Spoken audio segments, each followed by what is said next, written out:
Okay, so this time we are going to discuss the third lesson entitled The Battle of God and the Gods. So ngayon mga anak ay ating malalaman yung labanan at bakit mayroong mga labanan sa Old Testament. So unang-una, sagutin ko na yung unang tanong, bakit mayroong mga labanan sa Old Testament. So sa title pa lang, Battle of God and the Gods. So makita natin dito mga anak, ang labanan pa lang ito ay patungkol sa labanan ng mga Diyos-Diyosan.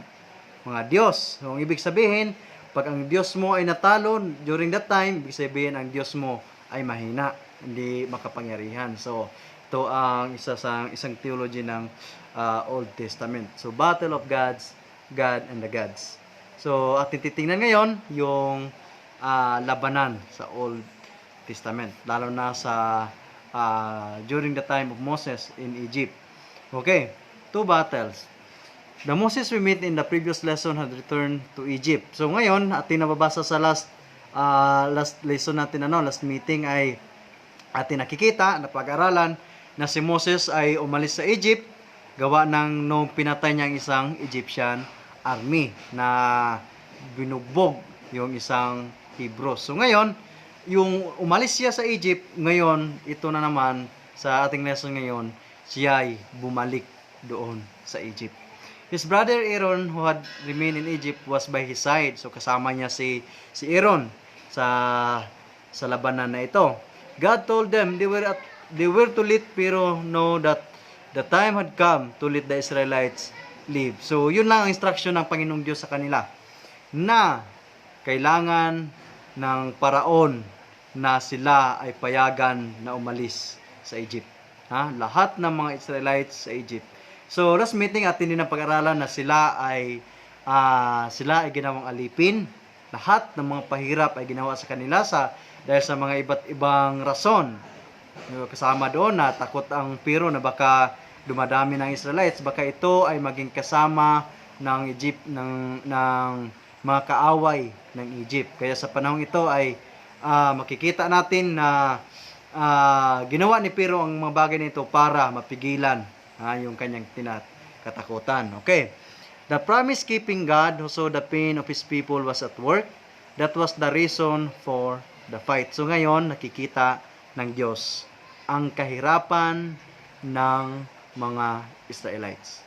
At nakikita natin sa una nating lesson na nakikita natin na ang Diyos ay may pangako sa kanila. Kaya nga ang pamagat doon ng una nating lesson ay the great promise keeper. Siya nangako at kanyang tinupad.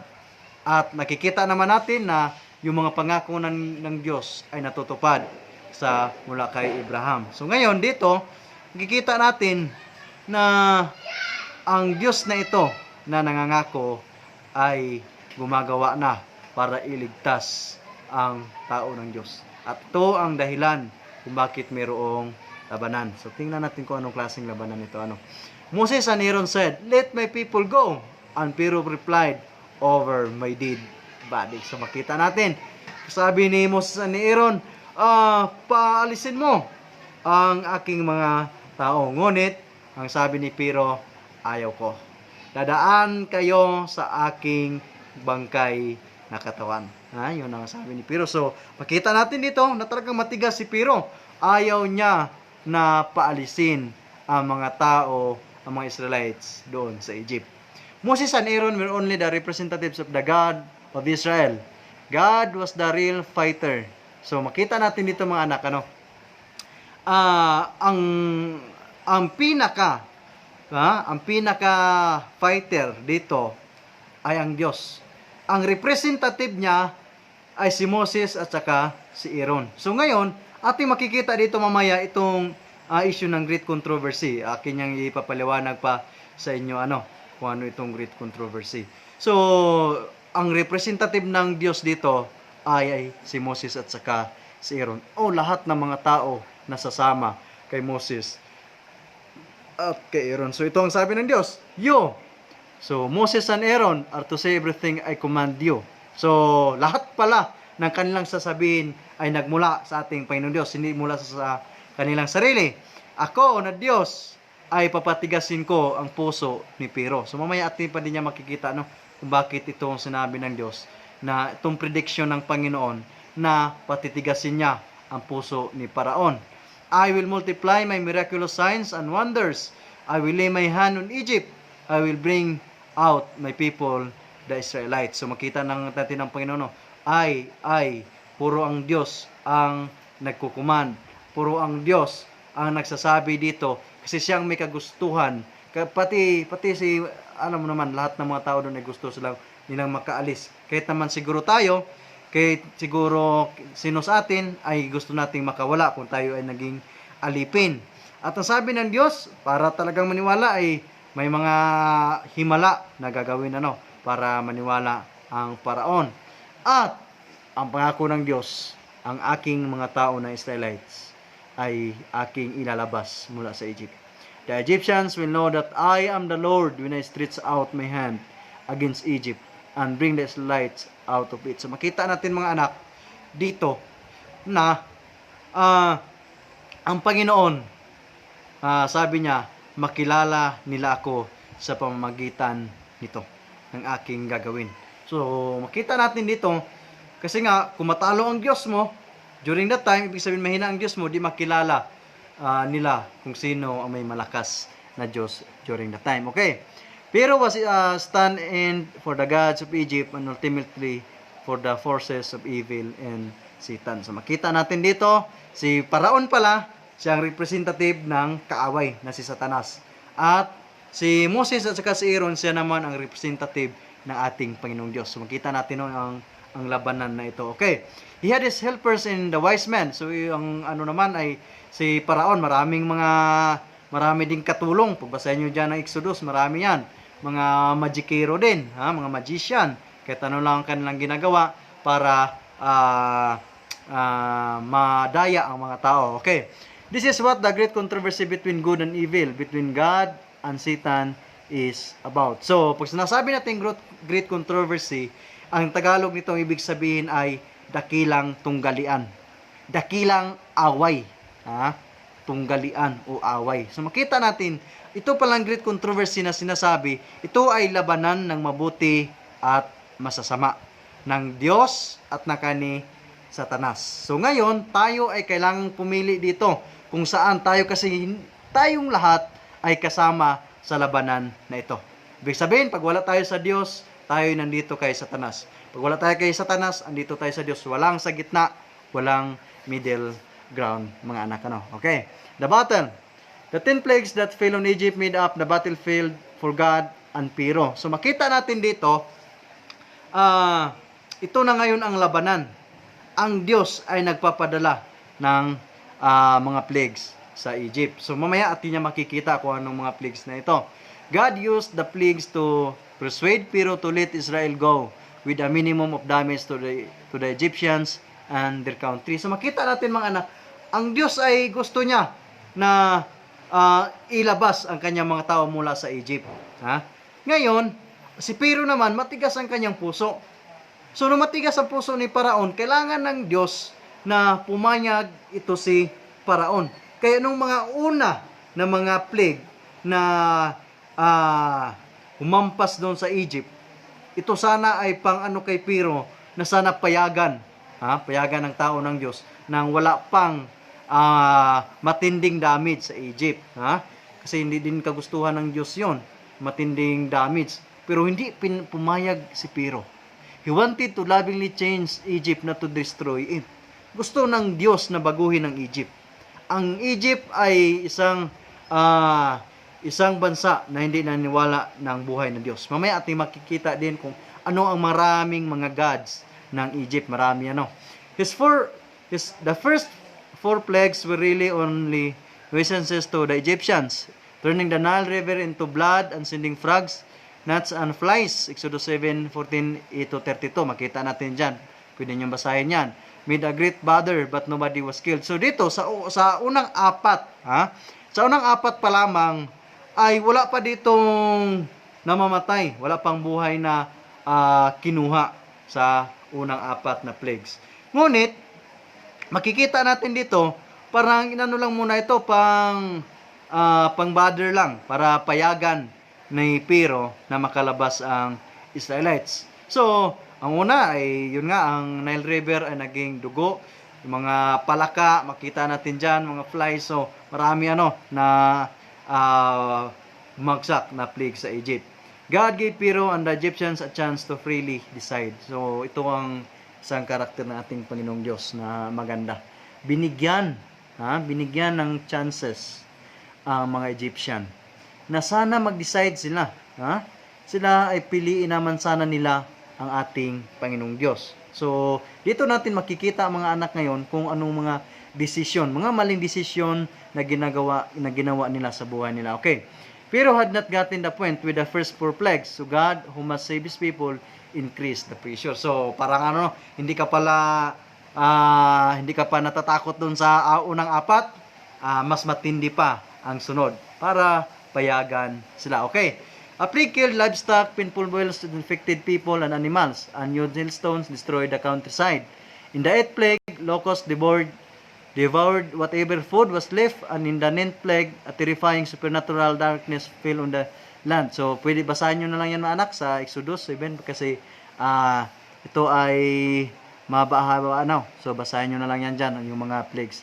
These 5 plagues were increasingly serious. After its plague, Moses made an appeal to Pharaoh to let the Israelites go. Pharaoh stubbornly refused to realize he had met a fighter stronger than himself. So, makita natin dito, tapos pala ng plague na ito na ibinigay ng Diyos, ay tapos lumalapit si Moses sa kay Paraon. Lumalapit. Kasi nga, sasabihan ni Moses, okay, pwede ba paalisin mo na ang aking mga tao? Ngunit, makita natin na napakatigas ng puso ni Paraon. Napakatigas. Bakit ba? Dahil ba ito ay sinabi ng Diyos, patigasin ko ang puso ni Paraon? Ang ibig sabihin lang nito mga anak, bakit sinabi ito ay prediction ng ating Panginoong Diyos? Kasi nga, sa una pa lang, na paglapit ni Moses, wala na, reject na kaagad, hindi tanggi na kaagad. Hanggang sa ilang paglapit, puro tanggi. Kasi nga, pag ikaw, mga bagay na palagi mong ginagawa, ang puso mo ay nagkakaroon ng kalyo. Nagkakaroon ng kalyo, ibig sabihin, parang tumitigas na ba? Di ba? Tumitigas na kasi palagi mo nang ginagawa, parang ka na doon, ang tawag nito, na immune ka na doon kasi lagi mong ginagawa, kaya parang so makikita natin ang desisyon ni Paraon palaging ganun, kaya pinahintulutan na ng Diyos na talagang tumigas ang kanyang puso kasi nga ang desisyon niya ay ayaw niyang patigasin, ayaw niyang paalisin ang mga Israelites. Okay, pagkatapos ng pangsyam na plague, ay gusto nang patayin. Gusto nang patayin ni Paraon si Moses kung pupunta doon sa hari. So, makita natin dito, pagkatapos binigyan ng Diyos ang Egypt, si Paraon ng 9 chances para sumunod sa ating Panginoong Diyos, ay hindi pa rin pumayag. Ito na ang pang-10. Ang pang-10 na plague na ibibigay ng Diyos, ito na, papatayin ang lahat ng mga firstborn ng Egypt. At hindi lang ito Egypt, pati mga Israelites, pag hindi susunod doon sa instruction ng ating Panginoong Diyos, pag hindi pipili doon sa side ng ating Panginoong Diyos, ay kasama doon sa mamamatay. Finally, Pharaoh let the Israelites go. So dito, makita natin, pagkatapos ng pang-10 na pinatay ang lahat ng panganay ng Egypt, sa pang-10 na plague, ay pumayag na si Paraon na paalisin ang Israelites. Okay, this process of the 10 plagues did several things. Una, it built the Israelites' faith as they saw God's power at work. So, kaya nga naman, pag makita mo ang mga bagay na talagang magtataka at mamangha ka. Kaya makita natin, ito'y nakakatulong upang sila magkaroon ng mas mataas o mas maganda pa na pananampalataya sa ating Panginoong Diyos. Kasi nakita nila kung gaano makakapangyarihan ng ating Panginoong Diyos. Okay, number 2. It gave Pharaoh and the Egyptians a fair chance to obey God before destructive things happened to them. So, makita natin mga anak, maraming mga chances na binigay ng Panginoong Diyos. Na mula una hanggang sa siyam, hindi pa rin lumambot ang puso nila hanggat sa dumating na ang pang-sampu. So, maraming mga chances na ibinigay ang Diyos sa bawat isa sa atin, na katulad sa Egyptian. So, it showed the powerlessness of Egyptian gods before the God of Israel. So, makita natin talagang walang nagawa ang God ng Egyptian. At makita natin mamaya kung anong mga gods ng Egyptian na kasama dito. So, it is specifically humiliated certain false gods of Egypt. Kaya nga naman, makita ay siguro kahit naman kung sino, mahina. Mahina ang Diyos ng Egypt kasi nga natalo, hindi napigilan. So makita natin dito ngayon kung ano yung mga Diyos ng Egypt. Okay.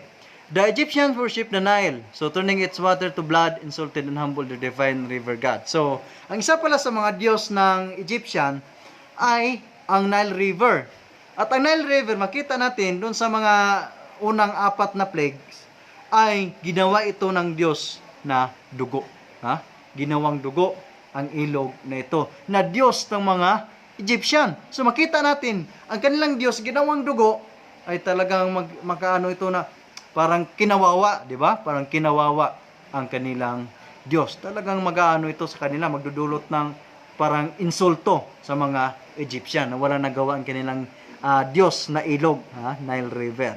Okay. They also had a frog god is called Hika. So ngayon, makita natin, mayroon din pala silang Diyos na mga palaka, na pangalan ng Hika. Isa ito sa mga Diyos nila. Ngunit, makita natin, ang kasama sa mga plagues ay pinadalhan ng maraming palaka, ang Egypt. So makita natin dito na ito'y nakaka-insulto sa kanilang Diyos na palaka. Kailangan nilang patayin yun dumami doon ay naka-bothered yun sa kanila, so kailangan nilang patayin. Ay Diyos yun nila. Di ba? So, makita natin ay talagang nakaka-insulto ito sa kanila. No choice sila kundi patayin yung kinilala nilang Diyos. Di ba? So, talagang maganda ang labanan dito, mga anak, na nangyari. Ngunit, pakita natin kung gaano ka makapangyarihan ng ating Panginoong Diyos. Okay? The choice. Both Israel and Egypt had been watching the battle between Israel's God and Egypt's God for 9 rounds. Before round 10, they had to choose sides, Israelites and Egyptians. So makita natin dito mga anak, nasaksihan ng Israelites at saka ng Egyptian ang labanan na ito. So kailangan nilang pumili. Pagkatapos ng 9 na plagues, kailangan nilang pumili kung kanino silang side. Sila ba side ng Diyos na kay Moses at kay Aaron? O sila ba side ni Satanas na kay Paraon? Both Israelites and Egyptian. This choice is what the Passover lamb was all about. Before the 10th plague, all people in Egypt had a chance to decide whether they wanted to be on God's side or not. So makita natin dito bakit tinatawag ito na Passover lamb, kasi nga kailangan nilang magkatay ng tupa at yung dugo ay kailangan nilang ilagay doon sa taas ng kanilang pintuan ng bahay. Kasi nga pag may dugo doon, ang plague sa kanila ay magpa-Passover lang. So hindi doon sila kasama, kaya ito tinatawag na Passover. Ito ay sineselebrate ng mga Israelites. Okay. Israelites who failed to do this would have their firstborn slain. So, kasama. Pati mga Israelites, kung hindi sila maglalagay ng dugo na yun, kasama sila sa mamatay doon sa 10 plagues na yon, mga anak. Okay. Egyptians who wanted to serve God were free to enter a home with lamb's blood on the door frame. So, makita natin dito, sa Patriarchs and Prophets, mayroon din palang mga Egyptians na umanib sa ating Panginoong Diyos, lumipat. Kaya makita natin dito, nakita nila kung gaano kamakapangyarihan ang Diyos ng Israel.